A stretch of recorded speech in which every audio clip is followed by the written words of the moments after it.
What's up, guys? Coach Dalton here with an episode of Litflix for language arts, and this is going to focus on narrative writing. All right, so we've had a couple lessons on narrative writing. You have an assignment that you're working on right now, a creative writing assignment. And if you need more information on that, you can go back to the video where I explain all the requirements. But I'm talking about just a few specific points of emphasis, points that I'm going to be looking for when you're grading, and points that are going to add to the level of writing that you can give me. So the first thing we're going to talk about is ways to set the scene. Okay. There are actually 6 ways to set the scene of a story. And you've probably seen number 5 the most, all right, which is just establishing a time period and a time frame. But a few other ways that I'm just quickly going to go over is the idea of creating a sense of scale. All right. So is it in a big town, small town? Does the character feel big or small in terms of the setting? Number 2 is showing surprising details or strange details. This is where you can kind of foreshadow something that will need to show up later on, especially if you're writing a mystery or some type of horror type of writing. Number 3 is conveying emotional quality. So that is sort of setting the tone and the mood early on and focusing on the emotions in the scene rather than just the physical scene. Number 4 is, again, one you've probably seen before. It's just revealing details. So what does the character notice about the surroundings?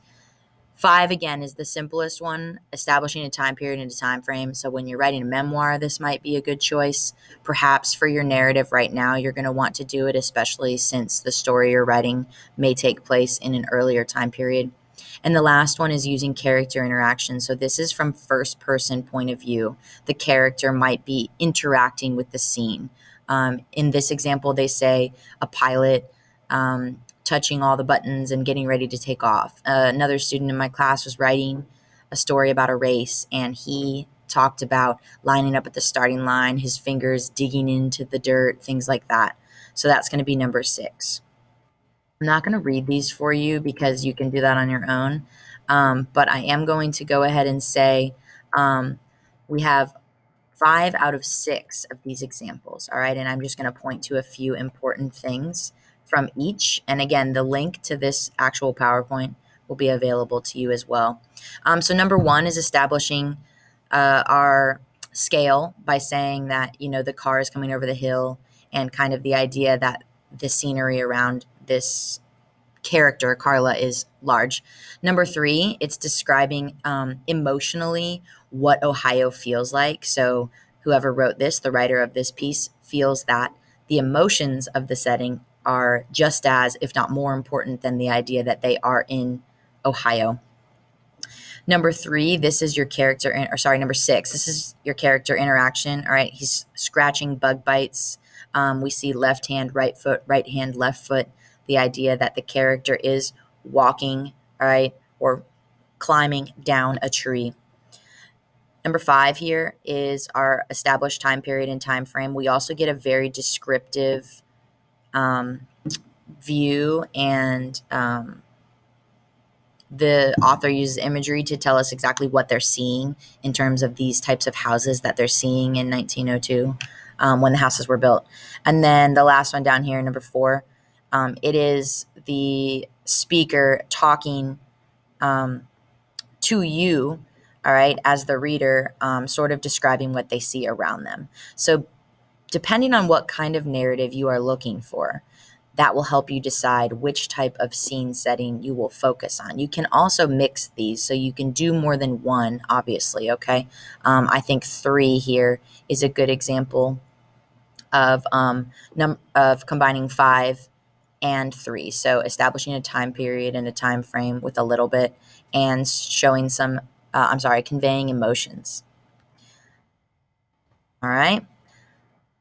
Next piece we're going to look at is characterization. So direct versus indirect. I'm not going to spend too much time on this because I know you guys have seen this before, but I'm going to want to see both of these in your writing. All right. So direct characterization is telling. The author describes through narration, or through other characters' words, exactly what the character looks like physically, personality traits, things that motivate them. All right. So our example is Alicia was tall and well dressed. She was happy to start her first day at work, and she was feeling confident. All right, that is direct characterization. Indirect characterization, this is showing, all right, which is our higher level type of characterization. So the author is hinting to the reader what the character is like by describing things like the character's appearance, what they're wearing, their speech, their thoughts and feelings, and interactions with other characters. So the example here is Alicia slammed her fist on the table. I want all of you out of my office now. She tore the earnings report in half and threw it into the trash. So think about what we learn from Alicia in that section indirectly, just by hearing her talk. We think she's maybe passionate, or obviously she's angry. You could call her passionate, or you could call her aggressive, all right? And she appears to be a woman in power in whatever office setting she is. All right, so if you want to watch the little video again from our previous narrative lesson, the link will be here. That's a great TED Ed video talking about how you can add descriptions into your writing. But just a quick reminder, think about how you can engage multiple senses, all right? They say that it is the best narrative writing immerses the reader in your story, okay? And again, you are showing, not telling, all right? And so by incorporating all 5 senses, as you can see here in this piece, we use the highlighter to do this, it makes for a much more immersive paragraph. All right, last few things, dialogue. I'm going to remind you of some rules for punctuating dialogue. There are more rules, all right? There are 7 that you should really follow. And again, if you want to click this link in the actual slide when I provide it for you later, you can do so. Spacing is the first one, okay? In dialogue, a new paragraph needs to be used if there's a change in speaker, all right? So that is, again, why we single space narratives, so we can tell that dialogue is coming, all right? The second reminder is commas, all right? So you're going to place a comma before an opening quote when you have a tag before, except for when you're using a conjunction, all right, before. So my example, she said, comma, all right, it's all in the details. Pretty simple one. And then I yelled, comma, get in your bed pronto. And then this one is an example where you don't need a comma. He told me that there are 1008 different reasons to write. Okay, so if you have a conjunction, as we see right here, before your quote, you do not need a comma. The last one is question marks and exclamation points. These should go inside the quotation marks, all right? So are you joining us today? The quote is actually a question, right? So we need a question mark there, but then we also need a period to end our sentence, all right? So if it's different, you're going to need to have that inside the quotation marks. Just a reminder, use all your resources that you have. So when in doubt, look up a rule if you're not sure about it. And again, this resource will be provided for you, and it's a great link that you can follow. I want to go back to characterization for just a second and introduce you to the acronym OSCAR, all right? So this is how you can directly and indirectly characterize characters in your story, all right? There are 5 different outlets or points you can do it through. The first is other characters' comments, character speech, physical characteristics, the author's attitude towards the character, and then the reader's reaction. All right. And here I have a character that you should all be familiar with, which is Piggy from Lord of the Flies, which you read last year. So through others' comments, we see, shut up, fatty, you're talking too much, right? Which is characterizing him as obviously being overweight and maybe being slightly annoying to the other boys. Through the actual character's speech, if you remember, Piggy kept saying, on account of my asthma. All right. And we really felt like he was a little bit of a nerd or a worrier. Physical characteristics, direct characterization, what was written about them. He was heavy and he wore glasses. Again, he had heavy breathing and his asthma was working. So physical characteristics. Author's attitude. So the idea that the author himself referred to Piggy as the fat boy with spectacles. All right. Yes, that's direct characterization, but it's from the author. All right. And then the last one is a little more of your analytical characteristics. So the reader's reaction. So if you remember the story, the way that the other boys treated Piggy was sometimes upsetting. All right. And so how does that characterize him in your mind? It probably characterizes him as a victim a little bit.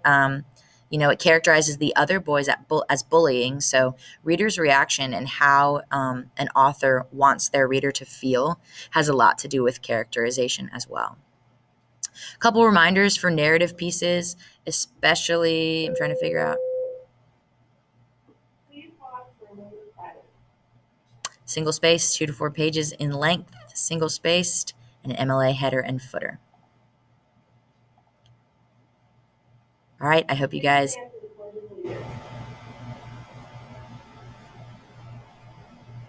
have learned something. I pledge allegiance to the flag of the United States of America and to the republic for which it stands, one nation, under God, indivisible, with liberty and justice for all.